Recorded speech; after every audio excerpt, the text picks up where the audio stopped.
1940 చరిత్ర ఒక్కసారి తిరగదోడితే ఏం నేర్చుకోవాలి మనం? మనకేం కావాలి? వర్తమానం మీద జరుగుతున్న దాడిని చూస్తున్నప్పుడు ఏమనిపించిందంటే ఇంకా కొంచెం మూలాల్లోకి వెళ్ళాలి మనం. గద్దర్కి ప్రాణం జానపదంలో ఉంది. గద్దర్ కూడా చాలా పాటల్లో ముస్లిం సలామీ పల్లవులు తీసుకున్నారు. యూనివర్సిటీ ఆఫ్ విస్కాన్సిన్ మ్యాడిసన్లో చాలామంది వచ్చారు ఆ సభకి. మొట్టమొదటిసారి వాళ్ళు ఆ సభలో గద్దర్ అనే పేరు విన్నారు. మానసికంగా మనం ఎక్కడున్నాం? దాడులు జరుగుతున్నాయి, చంపేస్తున్నారు, కారణాలు ఏమైనప్పటికీ, ఉగ్రవాదులు ఎవరు అయినప్పటికీ కూడాను అందులో మామూలు మనుషులు చనిపోతున్నారు. ఎందుకు గత 5 ఏళ్లుగా సూఫీ దర్గాలు పాపులర్ అవుతున్నాయి? అక్కడ ఎవరు వస్తున్నారు? చదువు అంటే రాజకీయ చైతన్యం అంతే, కేవలం అక్షరాలు తెలుసుకోవడం కాదు.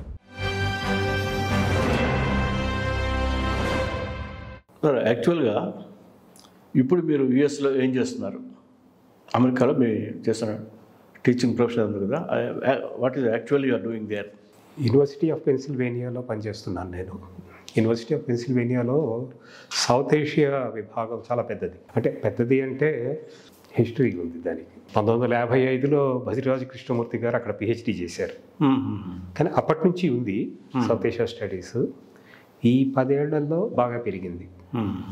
అందులో నేను తెలుగు స్టడీస్ లాంచ్ చేశాను. కానీ నేను ముఖ్యంగా టీచ్ చేసేది literature, culture studies, religious studies. కోర్సులన్నీ కూడా దానికి సంబంధించినవి ఉంటాయి. ఆ రేంజ్లో పనిచేసేవాళ్ళు నా దగ్గరికి వస్తారు. అట్లాగే తెలుగు స్టడీస్లో పనిచేసేవాళ్ళు నా దగ్గర ఉంటారు. అంతకుముందు యూనివర్సిటీ ఆఫ్ టెక్సాస్లో చేశాను నేను. దాదాపు 10 ఏళ్ళు పనిచేశాను. అక్కడి నుంచి వీళ్ళు తీసుకొచ్చారు యూనివర్సిటీ ఆఫ్ పెన్సిల్వేనియా వాళ్ళు. అంటే ఇక్కడ రకరకాలుగా ఉంది. అంటే టీచింగ్ ఒక వైపు, రీసెర్చ్ ఇంకొక వైపు, తర్వాత కమ్యూనిటీ, అకాడమిక్ కమ్యూనిటీతో ఎంగేజ్ చేయడం, కాన్ఫరెన్స్లు అవి ఇవి, అంటే కొంచెం విస్తృతంగా ఉంటుంది. టీచింగ్ అనే కాకుండా చాలా చేయాల్సి ఉంటుంది అలాంటివి. తెలుగు భాష కల్చర్ అన్నప్పుడు స్టూడెంట్స్ అన్ని దేశాల వాళ్ళు ఉంటారా? అన్ని దేశాల వాళ్ళు ఉంటారు. అయితే ఇప్పుడు ఇంతకుముందు అంటే నేను టీచింగ్ మొదలుపెట్టినప్పుడు అమెరికన్లు, నార్త్ ఇండియన్లు ఎక్కువ ఉండేవాళ్ళు. కానీ ఇప్పుడు ఏమైందంటే మనవాళ్ళు కూడా పెరిగారు. సెకండ్ జనరేషన్ పిల్లలు వీళ్ళు వస్తున్నారు. ఇప్పుడు అక్కడే పుట్టి పెరిగిన తెలుగు వాళ్ళ సంఖ్య పెరిగింది, యూనివర్సిటీలో పెరిగింది. ఓకే. పర్టికులర్గా ఈ యూనివర్సిటీలో ఇక్కడికి వచ్చేవాళ్ళు ఎక్కువగా మనవాళ్ళే. కానీ ఎంఏ పిహెచ్డి లెవెల్లో మాత్రం వేరే దేశాల వాళ్ళు, వేరే భాషల వాళ్ళు ఉంటారు. సార్, ఎంత చెప్పుకున్నా తెలుగు ఒక ప్రాంతీయ భాష కదండి. విదేశీ విద్యార్థులకి తెలుగు నేర్చుకోవాల్సిన అవసరం ఏంటి? కెరీర్ ఉందా అందులో ఏమన్నా? కెరియర్లో భాగమే అది. అయితే అక్కడ సిస్టంలో ఒక మంచి లక్షణం ఏంటంటే యూనివర్సిటీ స్థాయిలో 4 సెమిస్టర్లు ఒక విదేశీ భాష చేయాలి. ఓకే. చాలామంది యూరోపియన్ భాషలు చేస్తారు. కానీ ఇప్పుడు సౌత్ ఏషియా డిపార్ట్మెంట్స్ పెరిగిన తర్వాత కొంచెం సౌత్ ఏషియా కోర్సులకు డిమాండ్ పెరిగిన తర్వాత ఈ భాషలకు కూడా డిమాండ్ పెరిగింది. ఇందులో కూడా మళ్ళీ ఎక్కువ మంది సాంస్క్రిట్ చేస్తారు, లేకపోతే హిందీ, ఉర్దూ చేస్తారు. ఎందుకంటే హిందీ, ఉర్దూ భాషలు క్రిటికల్ లాంగ్వేజెస్గా అమెరికన్ ప్రభుత్వం గుర్తించింది. తెలుగుకి సౌకర్యం లేదు, కానీ తెలుగు తీసుకోవడానికి ముందుకు వస్తున్నారు ఇప్పుడు. తెలుగు, తమిళ్, కన్నడ, మలయాళం ఈ 4 భాషలు కూడా మా దగ్గర స్టూడెంట్స్ ఉన్నారు. పరిశోధన దృష్టి ఇంకో కారణం. అంటే రిక్వైర్మెంట్ రీత్యా తీసుకోవడం ఒకటి, పరిశోధన దృష్టితో తీసుకోవడం ఇంకోటి. అంటే పరిశోధన చేయడం, పరిశోధన లక్ష్యంగా ఉండేవాళ్ళు కొంతమంది, అంటే సీరియస్గా ఈ విషయం మీద నేను పనిచేయాలి అనుకొని పనిచేసేవాడు చాలామంది ఉంటారు. అట్లా వచ్చేవాడు కూడా పెరిగారు ఇప్పుడు. సో మీరు చాలా ఎర్లీగా, అంటే 79కే మీరు కవిత్వం రాయడం మొదలుపెట్టారు. అంత ముందు కూడా రాసి ఉండొచ్చు. And you're from Khammam, Vijayawada బేస్డ్గా పనిచేశారు. And you're journalist and you're talented poet. తర్వాత కథలు రాశారు. మీరు అమెరికా వెళ్ళిన తర్వాత ఈ రీసెర్చ్, ఈ హిస్టరీ, హైదరాబాద్ పోలీస్ యాక్షన్ ఇలాంటివన్నీ వాటి మీద బుక్స్ రాశారు, పబ్లిష్ చేశారు. పైగా మీకు ఎంత గౌరవం దక్కిందంటే 2 అమెరికన్ ప్రెస్టీజియస్ యూనివర్సిటీలు మీ బుక్స్ని పబ్లిష్ చేశాయి. ఈ ప్రాసెస్లో అమెరికా మీకు ఏమి ఇచ్చింది? అమెరికా చాలా ఇచ్చిందని చెప్తాను నేను. అంటే నేను వెళ్ళిన పర్పస్ ఏదైతే ఉందో అంటే ఒక మంచి పరిశోధన చేయాలి, ఒక మంచి అధ్యాపకుడిగా నేను నిలబడాలి అనుకున్నాను. నేను అవి రెండు నేను సాధించగలిగాను. అది ఆ సిస్టంలో మాత్రమే సాధ్యమైన విషయం. అది రీసెర్చ్ మైండ్ అనేది బాగా కల్టివేట్ చేసింది అమెరికా. అక్కడ నేను తీసుకున్న ట్రైనింగ్, గొప్ప ప్రొఫెసర్ల దగ్గర నేను పనిచేశాను. వాళ్ళతో కలిసి నేను పేపర్స్ రాశాను, వాళ్ళతో కలిసి కాన్ఫరెన్సులు చేశాను, వాళ్ళతో కలిసి కోర్సులు చెప్పాను నేను. అది కేవలం అమెరికాలోనే సాధ్యం. అంటే అంత ఓపెన్ మైండ్, ఒక లిబరల్ సెట్టింగ్లో పనిచేయడం అన్నది, అందులోంచి నేను చాలా నేర్చుకున్నాను.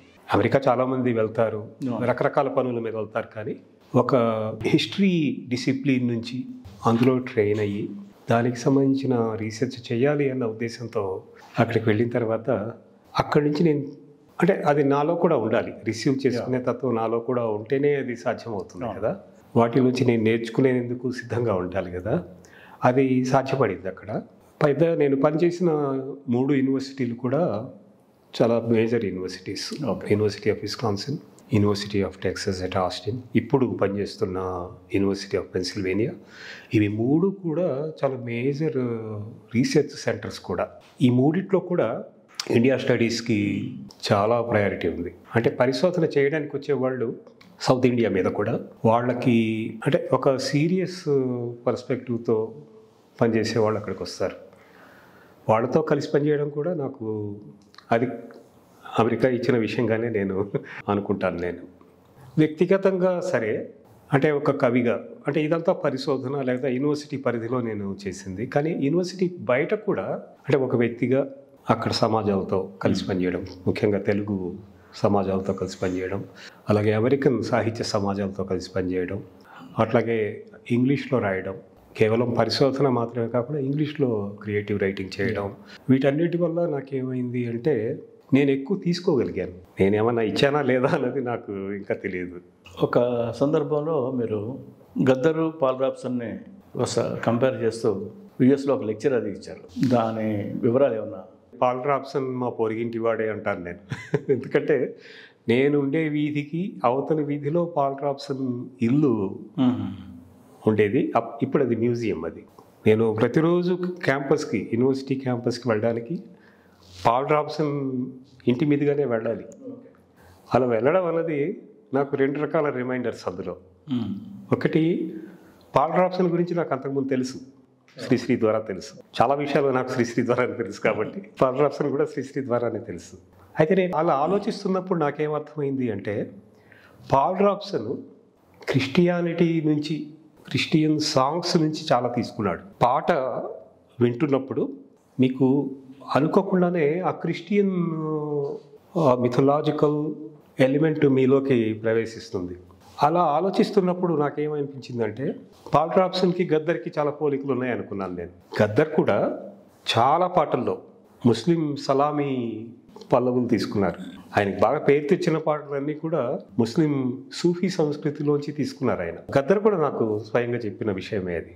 ఈ విషయం నేను ఆలోచించి కొంత మౌలికమైన ఆలోచన చేశాను నేను. అంటే ఎక్కడ వీళ్ళిద్దరు కలుస్తున్నారు, ఎందుకు కలుస్తున్నారు, వాళ్ళని కలుపుతున్న, అంటే రాజకీయాలు ఎలాగో ఉన్నాయి, రాజకీయాలు కాకుండా ఇంకా వేరే విషయాలు చాలా ఉన్నాయి వాళ్ళని కలిపేవి. అంటే పాట శిల్పం, పాట ఎలా తయారవుతుంది అన్న విషయంలో వాళ్ళిద్దరికి చాలా పోలికలు ఉన్నాయి. దీని మీద నేను మొదటిసారి యూనివర్సిటీ ఆఫ్ విస్కాన్సిన్ మ్యాడిసన్లో మాట్లాడాను. చాలామంది వచ్చారు ఆ సభకి. అంటే వాళ్ళకి గద్దర్ తెలియదు, కానీ పాల్ రాబ్సన్ అందరికీ తెలుసు కదా అక్కడ. వాళ్ళు చాలా ఆశ్చర్యపోయారు. అంటే ఇది ఎలా సాధ్యం అది. అంటే అమెరికన్ కల్చర్లోంచి, సాంగ్ కల్చర్లోంచి ఒక లెజెండ్ని తీసుకొని మీరు మీ లోకల్ లెజెండ్తో పోలిక చేస్తూ మాట్లాడడం ఏదైతే ఉందో అది అందరికీ నచ్చింది. మొట్టమొదటిసారి వాళ్ళు ఆ సభలో గద్దర్ అనే పేరు విన్నారు. కానీ అది ఇచ్చిన తర్వాత కనీసం 3-4 యూనివర్సిటీలు నన్ను అలాంటి విషయం మీదే మాట్లాడమని పిలిచాయి. ఓకే.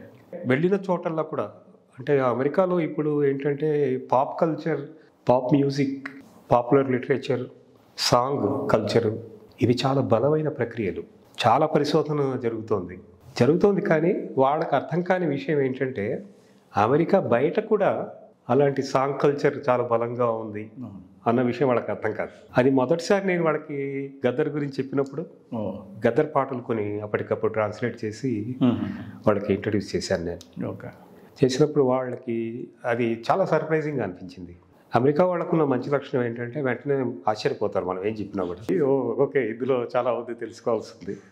అంటే ఆ కల్చరల్ బాండ్ అనేది, అంటే మన వైపు నుంచి వచ్చిన స్కాలర్స్, ఇక్కడ నుంచి వెళ్ళే కవులు కానీ స్కాలర్స్ కానీ ఆ కల్చరల్ బాండ్ని పెంచే పని ముఖ్యంగా చేయాలేమో అనుకుంటాను నేను. అది కొంతవరకు నేను చేయగలిగానని కూడా నాకు నమ్మకం ఉంది. అంటే క్లాస్ రూమ్లో కూడా నేను ఎక్కువగా వేరే భాషల సాహిత్యము, సంస్కృతి వీటి గురించి మాట్లాడాల్సిన అవసరం ఉన్నా కూడా పరిమాల మన సంస్కృతి, మన సాహిత్యం వీటి గురించి కూడా నేను, అంటే ఈ రీడింగ్స్ కూడా నేను క్లాస్లో తీసుకుంటాను. నేను గద్దర్ నేను నా క్లాసుల్లో చెప్పాను. నేను వర్డ్స్ ఆర్ వెపన్స్ అని ఒక క్లాస్ చెప్పాను నేను, చాలా పాపులర్ క్లాస్ అది. అందులో ఒక వారం అంతా గద్దర్ గురించి టీచ్ చేశాను. అంటే విద్యార్థులకి, అంటే వాళ్ళు 19-23 ఏళ్ల పిల్లలు, వాళ్ళు స్టూడెంట్స్. వాళ్ళకి అంటే వాళ్ళకి తెలిసిన సంస్కృతి వేరు, పాటలు వేరు. అందులోకి మనం ఇది ప్రవేశపెట్టినప్పుడు వాళ్ళ అవుట్లుక్ కూడా పెరుగుతుంది. నేను అది చూడాలనుకున్నాను నేను. అంటే అవుట్లుక్ అనేది ఎలా పెరుగుతుంది, అసలు ఆలోచన ఎలా విస్తరిస్తుంది, ఇది కూడా చాలా ముఖ్యమైన విషయం. అంటే ఇందాక మీరు అడిగిన ప్రశ్నకి, అంటే అమెరికా నుంచి ఏం తీసుకున్నావు అన్న ప్రశ్నకి ఇది కూడా ఒక సమాధానం. మీ నాన్నగారు కౌముది చాలా మంచి కవి, గొప్ప గౌరవాన్ని పొందినవాడు లిటరీ సర్కిల్స్లో. అది నేను చూశాను కూడా. మగ్దూమ్ మొహిద్దీన్తో ఆయనకి సన్నిహితమైన పరిచయం, స్నేహం ఉంది. మీకేమైనా ఐడియా ఉందా మగ్దూమ్ ఇన్ఫ్లుయెన్స్ చేశారు ఆ కౌముది గారిని? చాలా లేదా వాళ్ళ ఇంటరాక్షన్ ఎలాంటిది? మగ్దూమ్ చాలా ప్రభావం ఉంది. అంటే ఆయన 2 రకాలుగా ప్రభావం ఉంది ఆయన మీద. ఆయన వ్యక్తిగతంగా స్నేహితుడు. తరచూ ఆయన హైదరాబాద్ రావడం, మగ్దూమ్ని కలవడం, మాట్లాడడం ఇదంతా జరిగేది. మగ్దూమ్ చనిపోయినప్పుడు అల్విదా అని ఒక ఎలిజీ రాశారు. గీతశిల్పి వెళ్ళిపోయాడు, గీతం మిగిలిపోయింది, ఇలాంటి చాలా బాగుంటుంది ఎలిజీ. అది ఎలిజీ బాగుండడం అంటే టచింగ్గా ఉంటుంది, గొప్ప నివాళి. అవును. ఇది ఆయనే చెప్పారు, నాన్నగారే చెప్పారు చాలా సందర్భాల్లో. విశాలాంధ్ర వాళ్ళు మగ్దూమ్ కవిత ప్రచురించినప్పుడు అందులో మగ్దూమ్ కవితని నాన్నగారు అనువదించారు. రాంభట్ల, గజ్జల మల్లారెడ్డి వీళ్ళందరితో కలిసి. చాలా పాపులర్ పోయం అది. అది మీరు చాలా సందర్భాల్లో అది ప్రస్తావించేవారు. అలాంటి కవితలు అంటే నాకు ఏమనిపిస్తుందంటే, మగ్దూమ్ వ్యక్తిగతంగా తెలియడం ఒకటి, మగ్దూమ్ పార్టీ రాజకీయాలు 2. అసలు పార్టీ రాజకీయాలే కలిపాయి వాళ్ళిద్దరిని. కానీ వాళ్ళు ఫిలసాఫికల్గా ఎస్థెటిక్స్ కోణం నుంచి చూసినప్పుడు వాళ్ళిద్దరికి చాలా పోలికలు ఉంటాయి. వాళ్ళిద్దరు కూడా, మగ్దూమ్ సరే ఎలాగో ఉర్దూ కవి కాబట్టి ఆశ్చర్యమేం లేదు. పర్షియన్ సాహిత్యంలో ఉండే ఒక సౌందర్యం ఏదైతే ఉందో అందులోంచి వచ్చారు వాళ్ళిద్దరు. మగ్దూమ్ ఉర్దూ గజల్స్లో పర్షియన్ నీడలు చాలా కనిపిస్తాయి. అందుకే ఆయన తెలుగులోకి ఆయన అనువాదం చేసినప్పుడు రాంభట్ల కానీ గజల మాలారెడ్డి కానీ కొంచెం గ్రాంధికంలోకి వెళ్ళారు వాళ్ళు. అది చెమేలీకి మండువెత్తలే దోబదన్ ప్యార్కి ఆగుమే జల్గా. అది అంటే నాన్నగారికి ఆ రకమైన సంస్కృతపరమైన, అంటే ఆయనకి సంస్కృతం బాగా వచ్చు, పర్షియన్ బాగా వచ్చు, కానీ భాషకి సంబంధించి ఆయనకి చాలా ఖచ్చితమైన అభిప్రాయాలు ఉన్నాయి. అది చాలా మామూలు భాష వాడాలి. అది ఆయన అభ్యుదయ రచయితల సంఘంలోంచి, ప్రజానాట్య మండలిలోంచి తీసుకున్న విషయం. అది ఆయన ప్రజానాట్య మండలి కళాకారుడు. ఆయన కెరియర్ అలా మొదలైంది. నాజర్ గాయకుడు అండి. అవును, కౌముది గారు చాలా గాయకుడు ఆయన. రోజు 1952 పెద్ద పార్టీ సభ జరిగినప్పుడు విజయవాడలో అజయ్ ఘోష్ ఆ ప్రసంగం అప్పట్లో ఒక పెద్ద ఉప్పెన అది. ఆ సభలో ఆయన పాడారు. మా తాతగారు సరే ఆయన ప్రజానాట్య మండలి నటుడు. మహమ్మద్ సాలార్, ప్రత్యేగాత్మతో కలిసి కొన్ని సినిమాల్లో కూడా పనిచేశారు. నిజానికి నాన్నగారు కూడా మద్రాసు వెళ్ళారు, ప్రత్యేగాత్మతో కలిసి పనిచేశారు కొంతకాలం. కానీ ఆయనకి సినిమా వాతావరణం సరిపడక వచ్చేసారు. సాలార్ గారు కొంతకాలం పనిచేశారు. అయితే వీళ్ళందరికీ ఏంటంటే ఆ కమ్యూనిస్ట్ పార్టీ అనేది ప్రాణం. మా కుటుంబంలో మా అమ్మగారి వైపు, అటు నాన్నగారి వైపు, ఇద్దరి వైపు కూడా కమ్యూనిస్ట్ పార్టీ ప్రభావం ఉంది. ఇవన్నీ కూడా మగ్దూమ్ దగ్గరకు వచ్చేసరికి సాలిడిఫై అయ్యాయి ఆయనకి. మగ్దూమ్లో ఆయన చాలా సందర్భాల్లో నాతో చెప్పింది ఏంటంటే, అంటే అన్నీ, అంటే పార్టీ రాజకీయాలు, ఎస్థెటిక్స్, తర్వాత ట్రేడ్ యూనియనిజము, ఇవి మూడు ఒక చోట కలిసిన వాళ్ళు చాలా అరుదుగా ఉంటారు. ఓకే. అది మగ్దూంలో సాధ్యమైంది యా అని చెప్పారు ఆయన. అది నాకు ఎప్పటికీ గుర్తుంటుంది. చాలా మంచి అబ్జర్వేషన్. నేను పోలీస్ యాక్షన్ మీద కేంబ్రిడ్జ్ యూనివర్సిటీ రీమేకింగ్ హిస్టరీ పుస్తకం ఈ మధ్య వచ్చింది. అందులో ఒక చాప్టర్ మగ్దూమ్ మొహియుద్దీన్ మీదే ఉంటుంది మొత్తం. అంటే ఎక్కువ ఇన్పుట్స్ అందులో మా నాన్నగారి నుంచి మా తాతగారి నుంచి తీసుకున్నవే. నాకు వ్యక్తిగతంగా అంటే ఎప్పుడు నేను ఆయన్ని చూడలేదు, అంటే నేను మరీ చిన్నవాళ్ళమై ఉంటాను కదా, అదంతా కూడా వాళ్ళిద్దరి మెమొరీలోంచి మాత్రమే నేను డాక్యుమెంట్ చేశాను. కోముది గారి జీవితం మీద ఏదైనా ఒక చిన్న బుక్ మోనోగ్రాఫ్ ఏదైనా ప్లాన్ చేశారా? వచ్చే అవకాశం ఉందా? అల్విదా అని ఒక సంపుటి వచ్చింది గతంలో. అంటే దొరికినంత వరకు కొన్ని కవితల్ని అందులో సేకరించి వేసాం మేము.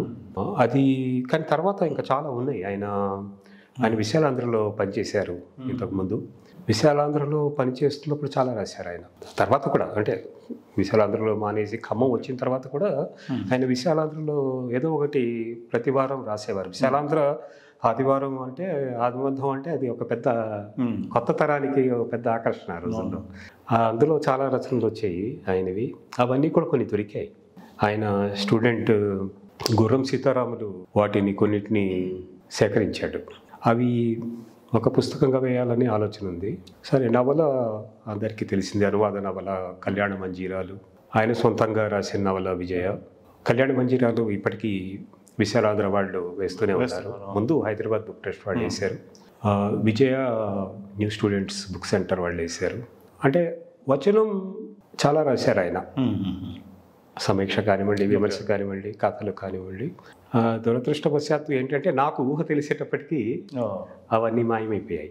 అంటే నాకు సాహిత్యం అంటే ఏంటో తెలిసే నాటికి ఆయన కృషి ఆగిపోయింది. And you are away from the home, Vijayawada, Hyderabad. అవును, కొన్ని దొరుకుతున్నాయి కానీ ఎక్కువ భాగం మన దగ్గర లేవు. శ్రీకాంత్తో కలిసి ఆయన యువజన పత్రికకి పనిచేశారు. అందులో కూడా చాలా రాశారు ఆయన.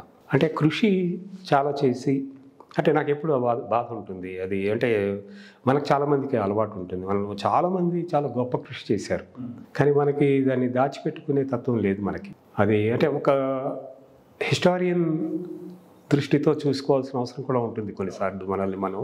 అది నాజర్ లాంటి గొప్ప కళాకారుడికే దిక్కు లేదు కదా, నాజర్వి చాలా అసలు అందుబాటులో లేవు.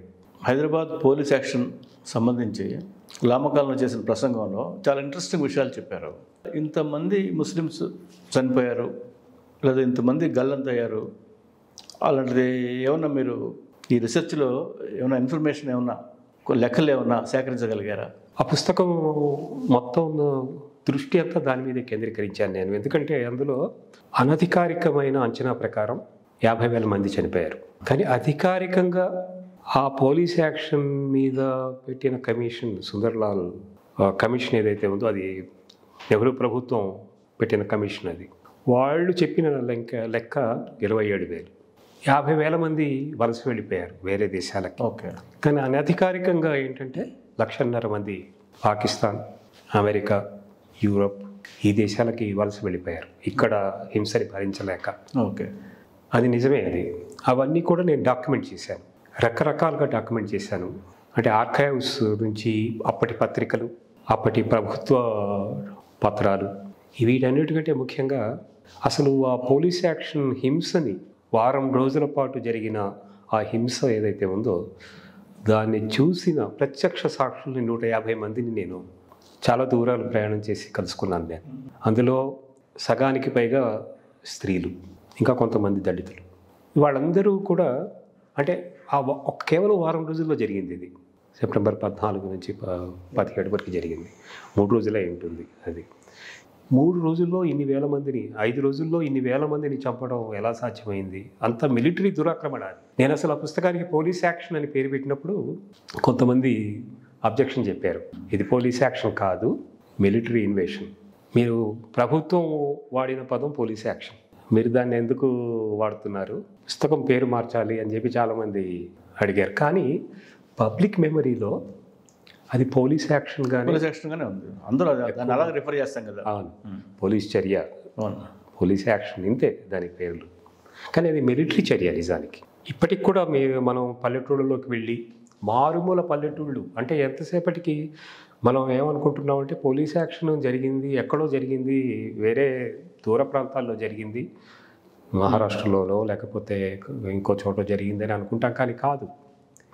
మన పక్కనే ఉన్న నల్గొండలో, మెదక్లో, కరీంనగర్లో, ఖమ్మంలో, హైదరాబాద్ చుట్టుపక్కల హైదరాబాద్ కొంచెం సేఫ్గా ఉంది ఆ సమయంలో. ఎందుకంటే ఈ హింసని తట్టుకోలేక హైదరాబాద్ వలస వచ్చిన వాళ్ళు చాలామంది ఉన్నారు. ఇలా వలస వచ్చిన వాళ్ళలో కేవలం ముస్లింలే లేరు. అంటే ఇందులో ఇదొక కుట్ర. నిజానికి ముస్లిం నిజాంని అణిచివేయడం ఒక భాగం అయితే, నిజాం కంటే ఎక్కువ దృష్టి నెహ్రూ ప్రభుత్వానికి ఆ రోజుల్లో కమ్యూనిస్టుల్ని అణిచివేయాలి. అది కమ్యూనిస్టుల మీద జరిగిన కుట్ర. అది అలా చాలామంది కమ్యూనిస్టులు ఈ తెలంగాణ పల్లెల నుంచి హైదరాబాద్ వచ్చి, అప్పట్లో ఈ కోఠి ఇలాంటి ప్రదేశాలు అవి ఇప్పుడున్నట్టుగా లేవు. అవి చిన్న ఊళ్ళలాగా ఉండేవి. ఆ ఊళ్ళోకి వచ్చి అక్కడ ఉండేవాళ్ళు. తర్వాత పరిశోధనలో అంటే నేను పుస్తకం రాస్తున్న క్రమంలో నాకు అర్థమైంది ఏంటంటే, చార్మినార్ వెనక ఇలా కేవలం వలస వచ్చిన వాళ్ళతోనే 2 కాలనీలు ఉన్నాయని విన్నాను నేను. ఇంకా నేను వాళ్ళని కలవలేదు, ఎందుకంటే అది నేను తర్వాత తెలిసిన విషయం నాకు. అది కూడా నేను కొంత వర్క్ చేస్తున్నాను దాని మీద. అయితే నేను చేసింది ఏమిటంటే, ఈ పుస్తకంలో రీసెర్చ్ అనేది అంటే వీళ్ళందరి ఇంటర్వ్యూలు ఒక ఎత్తు. 150 మందిలో సగం మంది చనిపోయారు మన కోవిడ్లో. చాలా పెద్ద వాళ్ళు ఉన్నారు. బురుగుల నరసింహరావు లాంటి వాళ్ళు, జైని మల్లయ్య ఇలాంటి వాళ్ళు, తర్వాత ముస్లిం కార్యకర్తలు చాలామంది ఉన్నారు ఇంటర్వ్యూ ఇచ్చిన వాళ్ళు. సగం మంది కోవిడ్లో పోయారు. అంటే ఇంకో సగం మంది మామూలుగా చనిపోయారు, సహజ మరణం, అది వృద్ధాప్యం వల్ల చనిపోయారు. ఆ రకంగా చూస్తే ఈ పుస్తకం చివరి డాక్యుమెంటేషన్. ఆ తర్వాత డాక్యుమెంటేషన్కి మనుషులు లేరు, విట్నెస్లు లేరు అసలు ఇప్పుడు. అది అంటే నాకు తలుచుకున్నప్పుడల్లా బాధేస్తుంది. అంటే నేను నా ఫోన్లో డాక్యుమెంట్ చేశాను, అవన్నీ రికార్డ్ చేశాను. అప్పుడప్పుడు ఫోన్లో అది మామూలుగా పొరపాటున వస్తూ ఉంటాయి. ఆ వాయిసెస్ వింటున్నప్పుడు కళ్ళ నీళ్ళు వస్తాయి నాకు. అసలు ఇది ఎక్కడున్నాం మనం, ఏ దేశంలో ఉన్నాం? ట్రాజడీ కదా ఇది. మన పక్కన జరుగుతున్న విషాదం ఇది. మనం ఎన్నో విషయాలు మాట్లాడుకుంటున్నాం. స్వాతంత్రం, చాలా గొప్ప స్వాతంత్రం తీసుకొచ్చామని అనుకుంటున్నాం మనం. కానీ ఇంత విషాదాన్ని ఎందుకు దాచేసుకున్నాం, ఇది ఎందుకు హిడెన్గా ఉంది అనేది ఆలోచించినప్పుడల్లా చాలా బాధేస్తుంది నాకు. Kind of silence is there. Silence, ఇంకో రకంగా సైలెన్స్ చేయబడ్డం. మాట్లాడే వాళ్ళని, అలాంటి విషయాలు ఎవరైనా మాట్లాడితే వాళ్ళని మాట్లాడనివ్వకుండా చేయడం, అది కూడా పెద్ద strategy, political strategy. Congress party ఆ రోజుల్లో చాలా బలంగా ఉండడం వల్ల అధికార వ్యవస్థలన్నీ ఆ చరిత్రని సైలెన్స్ చేశాయి. ఆ పుస్తకం నేను ముఖ్యంగా చేయాలనుకుంది ఓరల్ హిస్టరీస్ని చెప్పడం. ఆ 150 మంది ఎవరైతే ఉన్నారో కేవలం వాళ్ళ జీవితాలని గురించి చెప్పడం కోసం నేను ఆ పుస్తకం రాశాను. కానీ తర్వాత అర్థమైంది ఏంటంటే, నేను చదువుతున్నప్పుడు చాలా ఆత్మకథలు, నెల్లూరి కేశవస్వామి లాంటి కథకులు, భాస్కర్ భట్ల కృష్ణారావు నవలలు, కవిరాజమూర్తి నవల, జీలాని బాను, ఇలాంటి వాళ్ళు చాలా, మగ్దూ మొహియుద్దీన్ కూడా ఒక రకంగా ఈ విషయాన్ని ఎక్కువ మాట్లాడలేదు. ఎందుకంటే ఆయన లెఫ్టిస్ట్ కోణం నుంచి చూశారు ఆ విషయాన్ని. లెఫ్టిస్ట్ కోణం నుంచి చూసినప్పుడు ఆయనకి ఇది అంత పెద్ద విషయంగా అనిపించలేదు. నేను ఆ విషయాన్ని కూడా అందులో క్రిటిక్ చేశాను ఆ పుస్తకంలో. అంటే ఒకవైపు సాహిత్యం ఉంది మనకి, ఇంకోవైపు ఇలా విట్నెస్ నెరేటివ్స్ ఉన్నాయి. వాటి రెండింటిని కలిపి రాసిన పుస్తకం అది. దాన్ని అంటే ఆ మెథడాలజీని క్వశ్చన్ చేసిన వాళ్ళు కూడా ఉన్నారు. అంటే విట్నెస్ నెరేటివ్స్ సరే అనుకోండి, కానీ లిటరేచర్ని మీరు ఒక విట్నెస్గా ఎలా తీసుకుంటారు అని అడిగిన వాళ్ళు ఉన్నారు. అది చరిత్ర కాదండి, సాహిత్యం, అది కాల్పనికమైన విషయాన్ని తీసుకొచ్చి మీరు అది విట్నెస్గా ఎలా ప్రజెంట్ చేస్తారు అని అడిగిన వాళ్ళు ఉన్నారు. కానీ అది నేను ఒప్పుకోలేదు. ఎందుకంటే చాలా చరిత్ర, లాటిన్ అమెరికన్ చరిత్ర కానివ్వండి, ఆఫ్రికన్ చరిత్ర కానివ్వండి, మిడిల్ ఈస్టర్న్ నుంచి వస్తున్న సాహిత్యం కానివ్వండి, ఇవన్నీ కేవలం సాహిత్యం కాదు. పాలస్తీనా నుంచి ఇప్పుడు వస్తున్న సాహిత్యం కానీ ఇవి కేవలం సాహిత్యం కాదు. అది విట్నెస్ లిటరేచర్. అది వాళ్ళ కళ్ళ ముందు జరుగుతున్నది చూసి వాటిని వాళ్ళు కవిత్వంగానో, కథలుగానో, ఆత్మకథనాలుగానో మలిచి చెప్తున్నారు వాళ్ళు. ఆ రకంగా అది విట్నెస్ అవుతుంది. పోలీస్ యాక్షన్ సమయంలో వచ్చింది కూడా సాహిత్యం ప్రధానంగా మనకి 1948 నుంచి 52 దాకా తెలుగులో అటు ఉర్దూలో హైదరాబాద్ కేంద్రంగా వచ్చిన సాహిత్యం ఏదైతే ఉందో అది కేవలం సాహిత్యం కాదు, విట్నెస్ పార్ట్ ఆఫ్ హిస్టరీ. అందుకోసం రాశాను ఆ పుస్తకం. పేర్ల పండుగ మీద స్పెషలైజ్ చేశారు కదండి, దాని గురించి ఏమన్నా? పీర్ల పండగ మనందరికీ తెలుసు, మనం చిన్నప్పటి నుంచి మన ఊళ్ళల్లో చూసిందే. ఆ పీర్లు ఎత్తుకున్న అనుభవాలు కూడా మనలో చాలా మందికి ఉంటాయి. అయితే నాకు ఒక అదృష్టం ఏమైంది అంటే, చింతకాని ఖమ్మం జిల్లాలో ఊరు, చిన్న ఊరు. మా ఇల్లు పీర్ల చావిడి పక్కనే ఉండేది, ఆనుకునే ఉండేది. అంటే నాకు ఊహ తెలియకపోయే కాలం ముందు నుంచి, అంటే నేను మరి 1వ తరగతి 2వ తరగతి చదువుతున్న కాలం నుంచి కూడా నా చెవుల్లో ఈ పాటలు బాల్మోగి పోతుండేవి, పీర్ల పాటలన్నీ కూడా. అలాగే ఆ రిచువల్స్ అన్నీ కూడా, ఆ ఊరేగింపు అదంతా కూడా నేను కళ్ళారా చూసేవాడిని. పీర్లు ఎత్తుకున్న అనుభవం కూడా నాకుంది. అదే సమయంలో నాన్నగారికి దానికి సంబంధించిన నేపథ్యం కొంత ఉంది. నాన్నగారికి ఆయన గాయకుడు కాబట్టి ఈ పీర్ల పాటలు ఉర్దూలో పాడేవారు ఆయన. ఆ రకమైన నేపథ్యాలన్నీ కలిసి. అయితే ఒక విషయం నేను గమనించింది ఏంటంటే, పీర్ల పండగ అన్నది మొహరం, అది షియాల పండగ. కానీ మన ఊళ్ళల్లో ఇది చేసేవాళ్ళు ఎవరు షియాలు కాదు, ముస్లింలు కూడా కాదు. ఆ మాటకు వస్తే ఎక్కువ మంది హిందువులు ఉంటారు, దళితులు ఉంటారు, వెనకబడ్డ కులాల వాళ్ళు ఉంటారు. అంటే నాకు అది వెనకబడ్డ కులాలకి, దళితులకి, స్త్రీలకి ఒక ఆత్మవ్యక్తీకరణ సాధన అని అర్థమైంది. అదొకటి. రెండవది, మొన్న నేను ఎవరో అడిగారు ఈ ప్రశ్న, సూఫీజం గురించి మీకు ముందు నుంచి తెలుసా అని. నాకు తెలియదు. నాకు సూఫీజం గురించి నా అవగాహన అంతా కూడా ఈ పీర్ల పండుగ నుంచి వచ్చింది. అంటే పీరు అంటేనే సూఫీ అని కదా, అంటే ఇది సూఫీల పండగ ఆ నిర్వచనంలోంచి చూస్తే. అంటే తెలుగులో పీర్ల పండుగ ఎందుకు అంటున్నాము అన్న క్వశ్చన్ నుంచి నేను బయలుదేరాను. నేను మొహరం అని ఎందుకు అనట్లేదు?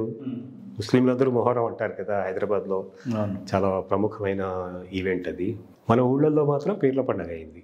అంటే పీరు అనే భావన ఏదైతే ఉందో అది సూఫీజంలోంచి వచ్చింది, సూఫీ ముని అనే అర్థంలోంచి వచ్చింది. అలా నేను అంటే దర్గాలు మన పల్లెటూళ్ళలో చుట్టుపక్కల ఈ పీర్ల పండగకి దర్గాలకి ఉన్న సంబంధం ఏమిటి, ఇట్లా ఆలోచించడం మొదలుపెట్టాను నేను. ఆ మాటకు వస్తే నేను రాసిన రెండవ కథ గోరిమా, అది ఈ నేపథ్యంలో రాసిందే ఆ కథ. అంటే నేను ఆ తర్వాత నాకు అంటే అప్పటికే నేను కాలేజీలో గద్దర్ పాటలు బాగా ప్రచారంలో ఉన్నాయి కాలేజీలో. గద్దరు సలాములు అనే పాట, అది దాని నేపథ్యం ఇందులో ఉంది, పీర్ల పండుగలో ఉంది. ఇవి రెండు కలుపుకొని ఆలోచించడం మొదలుపెట్టాను నేను. అంటే ఒక సూఫీ సందర్భాన్ని తీసుకొని ఒక విప్లవ గాయకుడు విప్లవ కవిత్వం ఎలా రాయగలడు, అంటే ఏమిటి అక్కడ పనిచేస్తోంది, ప్రతిఘటన, రెసిస్టెన్స్. మొహరంలో కూడా అదే విషయం, ప్రధానమైన విషయం. కానీ ప్రతి సూఫీ మహర్షి జీవితంలో కూడా మనకి బాగా బలంగా కనిపించేది తిరుగుబాటు తత్వం. అంటే కొంతమంది ప్రభుత్వ వ్యవస్థకి దాసోహం అయిన వాళ్ళు ఉన్నారు, లేకపోలేదు, కానీ ఎక్కువ భాగం ప్రతిఘటన రాజకీయాల్లో ఉన్నవాళ్ళు. అంటే ఒక రాజకీయ వాస్తవికత, ఒక రాజకీయ చరిత్రగా దాన్ని చూడడం మొదలుపెట్టాను.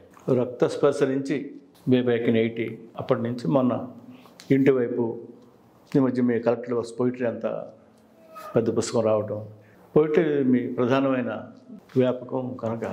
అది కాకుండా మీరు వెరీ ఇంట్రెస్టింగ్, కొంత కాంట్రవర్షియల్ కథలు రాశారు. దాని మీద తగినంత చర్చ జరిగింది, పూర్తిగా కాకపోయినా సరే. ఏదైనా ఒక కథ మీకు నచ్చింది కానీ, లేదా మీరు బాగా ఎక్స్ప్రెస్ చేయాలనుకున్నది ఏదైనా ఒకటి ఏమన్నా? ఈ మధ్యనే రాసిన కథ మీద చాలా చర్చ జరిగింది. డియర్ మేరీ కథ మీద చాలా చర్చ జరిగింది.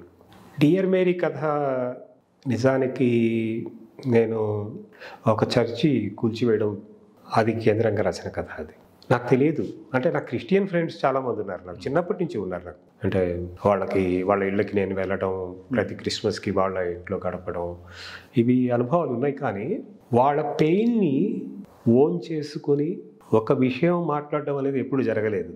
ఇంత కవిత్వం రాసినా, ఎన్ని కథలు రాసినా కూడా. కానీ ఒక చర్చిని కూలగొట్టడం అన్నది నాకు చాలా బాధ కలిగించింది. తర్వాత చూస్తున్నప్పుడు అది కేవలం ఒక ఉదాహరణ కాదని, దేశంలో అనేక చోట్ల 2-3 ఏళ్లుగా చాలా చర్చిల్ని కొలగొట్టారని తెలిసింది. కానీ మీకు గుర్తుండి ఉంటుంది, మనం పత్రికలో ఆంధ్రభూమిలో పనిచేస్తున్నప్పుడు ఒక క్రిస్టియన్ మిషనరీ ఫ్యామిలీని కాల్చి చంపేశారు. అప్పుడు కూడా నేనేమి స్పందించలేదు.